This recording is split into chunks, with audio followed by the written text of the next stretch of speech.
So, what is ADHD?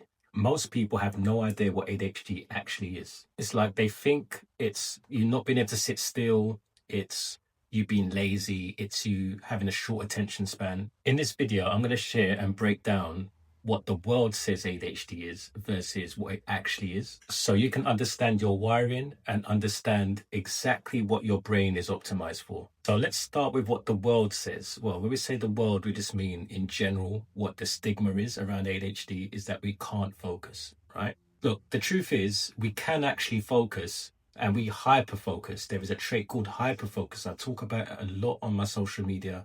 That hyper focus is something that we do when we enjoy and we have an interest for something. We can be extremely focused in those moments, right? So the problem really isn't that you can't focus. It's a lot to do with that. It's the boring stuff. It's the stuff that you don't have any interest in whatsoever that you lack the focus and attention on, right? It's really difficult to get yourself in a space of focusing on something that is tedious and has this very boring type of energy around it, right? So it's not ADHD is a deficit per se. It's more you have an inconsistency with what the brain finds more stimulating, right? So your brain is basically going to and putting its attention on something that is more stimulating in that moment, and it's putting attention on that. That is focus. You are focusing on something at some point, right? You are focusing on something that is going to give you an outcome of stimulation, right? And when you're interested in something, of course, you are extremely focused on that thing, and you could do a lot more than most people could do at that specific skill set. For example, you might look at musicians, actresses, actors, you name it, any craft whatsoever. You look at people like Michael Jordan, who's got ADHD, like you just see that he is excelling at a very, very high level at what he does. Michael Phelps, right? They put extreme hyper focus on that skill set, that thing that they love and enjoy. And of course, look what's happened, right? They become a very high level athlete because of it. Of course, when you're not interested in something, you check out completely, right? There's no interest level whatsoever in the thing. Therefore, it's extremely difficult to put your attention on it. So obviously, there's people from the outside looking in that see that as maybe being laziness. You're not doing your homework. The homework was tedious. It was boring. The way that it's laid out, it's just not stimulating whatsoever for you. If it was presented in a different way, maybe you'd actually get the homework done immediately, right? It's more to do with the stimulation. Does it stimulate the person who has ADHD? And that's going to help them obviously to get the thing done, right? And point number two is that there is the word disorder in ADHD, where the world sees it as something that needs to be fixed, right? That we're broken, there's something wrong, right? That is not the case. So for anyone who doesn't know, ADHD stands for Attention Deficit Hyperactive Disorder. And if you listen to that, it does definitely have some form of association to the negativity, right? The negative part of ADHD is more amplified based on that acronym, right?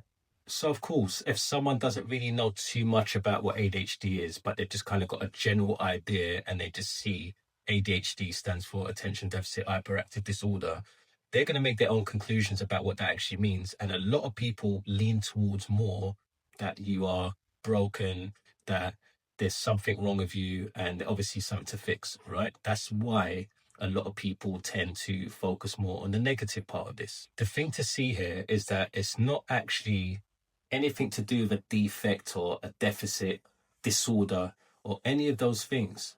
What this actually is, more than anything else, is an operating system. So this operating system is obviously different, right, to the average brain, where it's more geared to novelty, right? Creative thinking, pattern recognition.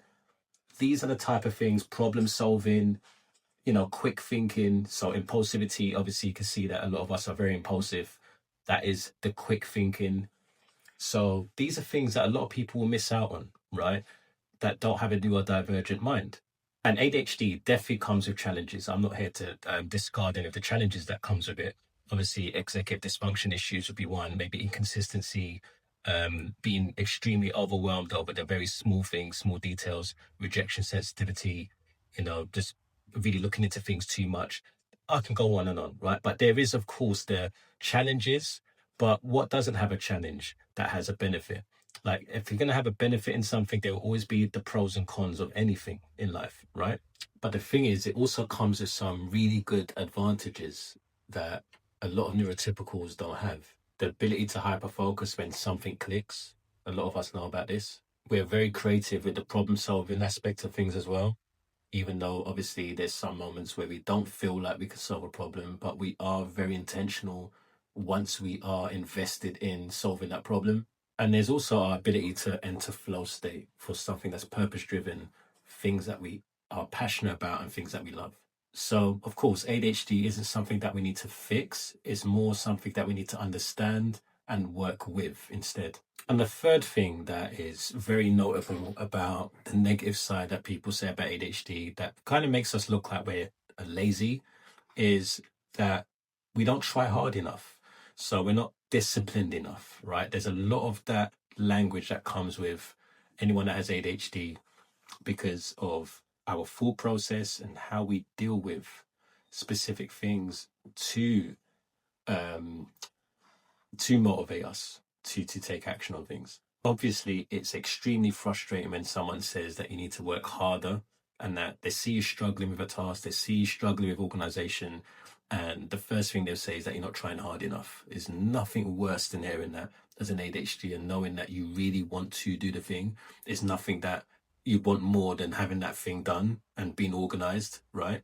So I mentioned earlier that ADHD brains have executive function issues. And of course, what that means is that there's a part of your brain that is responsible for, of course, the planning, the organization, the follow through that doesn't function the same as what you'd call normal or the neurotypical way, right? So this is not about effort.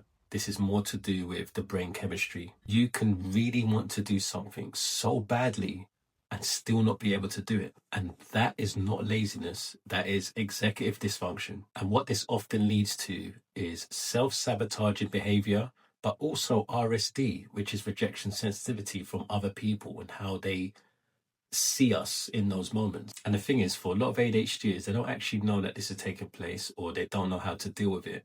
And therefore, they feel stuck.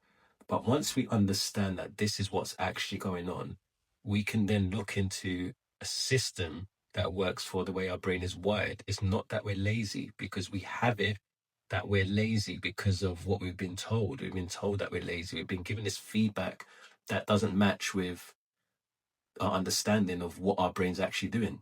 So, of course, we're just feeding into what people say, right? And that's where the problem lies. But if you knew exactly how your brain works and why it works the way it does, and then you're able to put systems in place for that. So, what is actually ADHD then? Because I've told you what the world sees it like, and what it actually is that our brain operates based on interest, not on importance. The thing is, there's a real difference between a neurotypical brain and a neurodivergent brain, right? So, with a neurotypical brain, they're often able to do things based on importance, and that's obviously not the case for us. And of course, for ADHD brains, it's really difficult for us to do the boring stuff. And of course, what we're basing all of our interest level on is the novelty that comes with it, the urgency, and the challenging moments that helps us to focus directly on the thing that we need to do. And here's the thing, we end up just hyper focusing and losing track of time, which is where the time blindness starts to come in. And of course, that it can be detrimental to us if we're not careful, if we've got something that's come up or there's an appointment and we miss it because we was hyper focusing on something and forgot that obviously something on the agenda for us to work on after it. This can impact us sometimes, right? Our brain seeks stimulation, and that stimulation that we're trying to seek doesn't come from these boring tasks, linear ways of approaching things, routine, a lot of routines, if they're very rigid. These are things that don't help us to stimulate ourselves. And that's obviously that makes it more challenging for us to take action on those things. And here's the thing, you can see the contrast here is that there's something that's extremely boring, 10 minutes to do.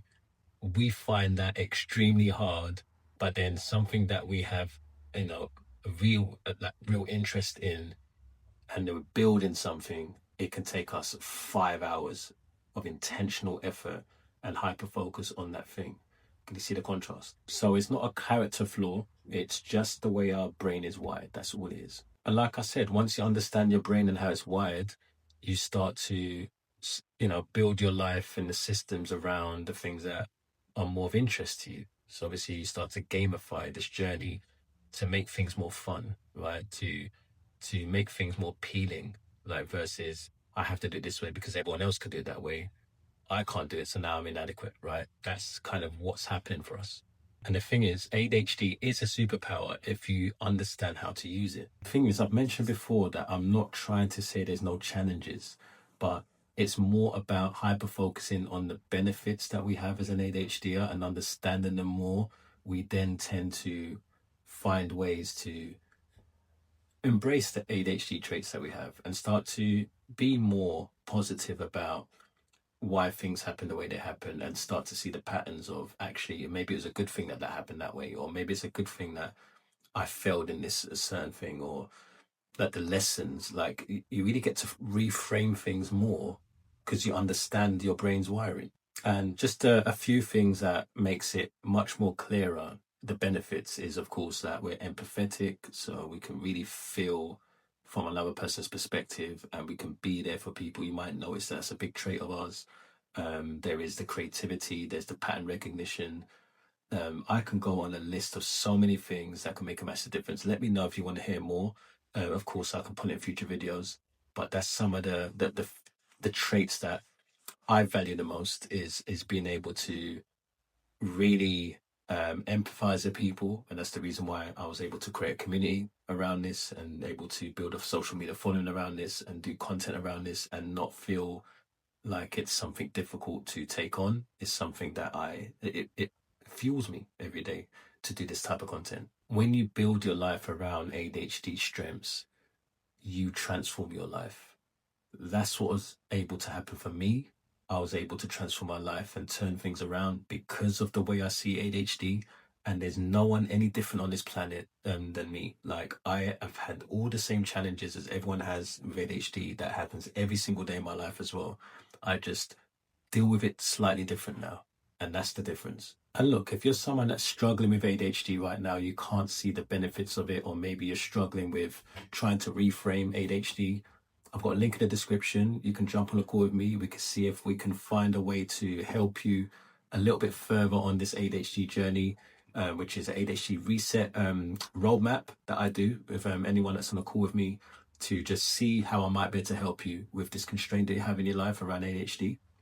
But that's all for me today. Take care. Peace.